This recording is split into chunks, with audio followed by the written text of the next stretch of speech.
Mbato, première étape de la tournée dans la région du Moronou de la délégation de la Chambre nationale des rois et chefs traditionnels de Côte d'Ivoire. Au nom de la paix et la cohésion sociale, le président de cette institution a fait une proposition qui, a priori, rencontre l'assentiment des populations dans toutes leurs composantes.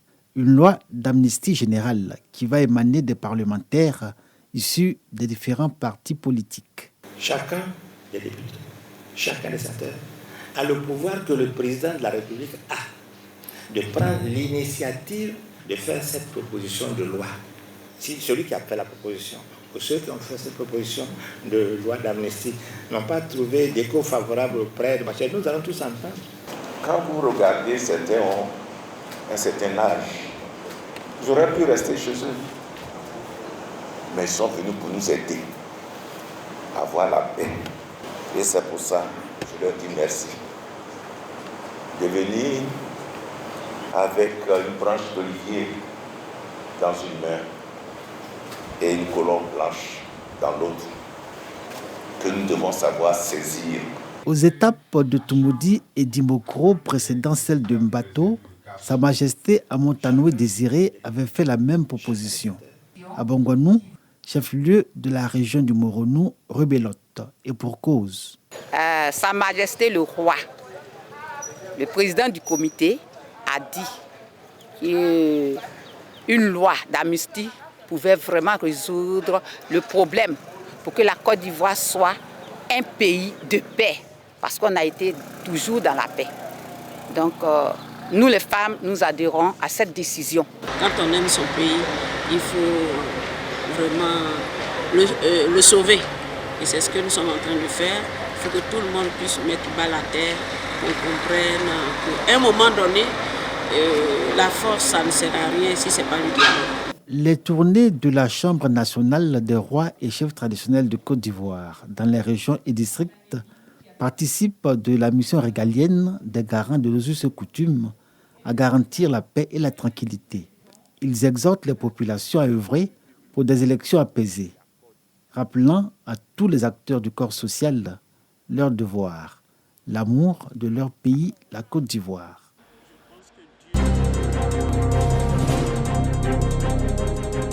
Ce nouveau logiciel révolutionnaire trouvé par l'Office national de l'état civil et de l'identification ONESI a été largement présenté et expliqué aux populations de Ferkessédougou. L'ambition du gouvernement à travers l'ONESI est de faciliter la vie aux populations pour une lutte concertée contre l'apatridie dans notre pays. Pour la première fois, nous utilisons un terminal spécifique que nous avons remis au personnel de santé après bien sûr une formation qui permet automatiquement de faciliter la déclaration de naissance depuis le centre de santé. Lorsqu'on sort de l'hôpital, on peut déjà bénéficier de la date de naissance de son enfant ou bien on peut faire déjà la déclaration de décès aussi sur place pour que les informations soient rapidement obtenues et validées par les officiers d'état civil, mais en un temps record.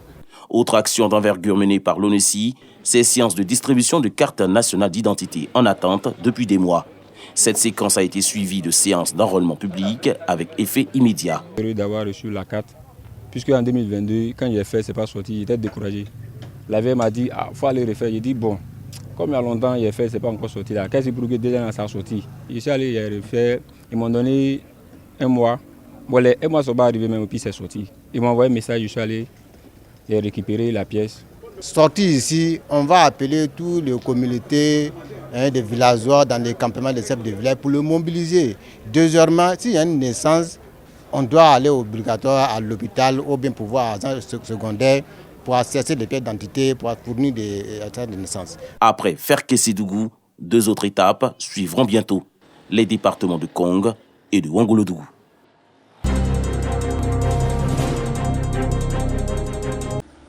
Journée festive pour les populations des localités de Ngapié et Ségégbé, dans le département de Madinani, région du Kabadougou. Cette célébration marque l'ouverture officielle de l'hydraulique villageoise améliorée au fait par le député maire. Cette action s'inscrit dans le cadre de son programme d'appui aux populations et de développement de Madinani. Cette infrastructure hydraulique va soulager les 2 villages bénéficiaires qui souffrent du manque d'eau. Les chefs coutumiers et les femmes expriment leur gratitude aux donateurs et s'engagent à la bonne utilisation de ces infrastructures. Un grand merci à monsieur le député maire pour ce merveilleux cadeau. Nous nous estimons chanceux. On avait des difficultés pour avoir accès à l'eau. Et ce grand bonheur, nous ne pouvons expliquer que par des bénédictions. Pour le député maire Ladi Konaté, il s'agit de contribuer au bien-être de ses administrés. L'eau, source de vie, est un droit fondamental. Grâce à ces forages, ce sont des milliers de vies qui seront transformées. Je vous demande de faire bon usage et de veiller ensemble à la pérennité.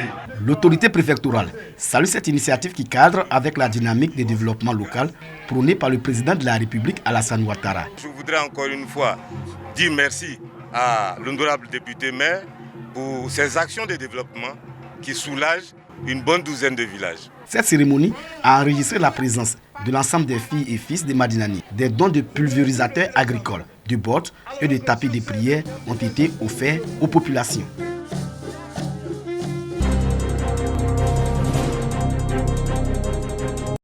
Fronan est en chantier avec l'ouverture des voies et le bitumage de certaines, sans compter avec l'extension du réseau électrique et l'adduction de plusieurs quartiers en eau potable. La question de la salubrité est aussi inscrite au programme des actions de la mairie, d'où l'acquisition d'engins et de matériel pour le nettoyage de la commune. L'ANAGED n'a pas fait dans la dentelle pour équiper Fronan. Le matériel comprenant des tracteurs, des tricycles, des débroussailleuses, des poubelles, adaptés et divers autres équipements de salubrité est le fruit d'une vision partagée, celle d'une Côte d'Ivoire plus propre. Le maire, pour qui le secteur de l'urbanisme n'a aucun secret en sa qualité de directeur général du Bureau national d'études techniques et du développement BNET, lance cet appel à l'ensemble de ses administrés. Cette cérémonie a été également une opportunité pour nous, pour l'ANAGED et pour monsieur le sous-préfet de Fronan, d'en profiter pour passer un message à nos parents, à la population, pour leur dire que la propriété et la salubrité, certes, c'est l'affaire de la mairie, mais c'est d'abord leur affaire, c'est d'abord leur responsabilité. À Fronan, toutes les couches sociales sont invitées à faire sienne la propriété de la cité.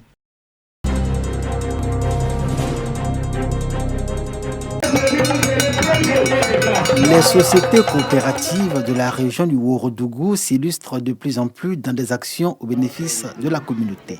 Parmi elles, la société coopérative Funigué opérant dans les filières anacarde et coton. Elle a offert plus de 5 tonnes de riz aux cantines des écoles primaires de Ouama et Teguela pour aider à maintenir à l'école les enfants de ces deux localités. Les cantines des écoles de Ouama et Teguela devraient fonctionner correctement jusqu'à la fin de l'année scolaire grâce à ce don de la coopérative Funigué. C'est de faire en sorte que partout où nos sections sont installées, s'il y a des écoles, c'est d'assurer le riz au niveau des cantines scolaires. Également à l'honneur de la coopérative Funigué, le don fait à 32 veuves en situation de précarité, essentiellement du riz. Une action citoyenne et de solidarité que la coopérative Funigué compte perpétuer pour sa notoriété.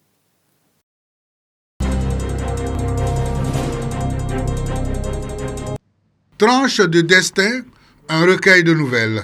Et la chambre d'à côté, un autre recueil, mais de récits suivis d'un texte en hommage à Feu Ahmed Bakayoko.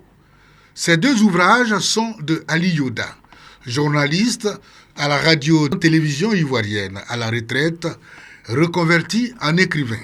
Pour dédicacer et présenter ses livres à la population de la Maraoué, sa région, il a pris rendez-vous à Bouaflé, où il a été accompagné de son éditeur qui apprécie fort les ouvrages. Dans les deux livres, Ali Yoda nous fait profiter de son imagination qu'il a convertie en œuvre littéraire, qui embrasse plusieurs thématiques sur la paix, la sécurité, la fraternité, l'hypocrisie, les problèmes de santé. Ali Yoda a dévoilé ses motivations. La volonté de vouloir laisser quelques souvenirs à la postérité. Il faut que nos enfants, nos petits-enfants, nos arrière-petits-enfants puissent retenir de notre passage sur cette terre des hommes un certain témoignage. Hommage à Ahmed Bakayoko, parce que M. Ahmed Bakayoko a été un grand soutien, surtout du monde de la culture.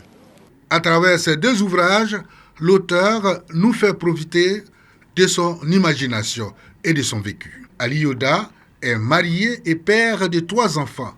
Il est aussi l'auteur de La carte du parti, son premier livre.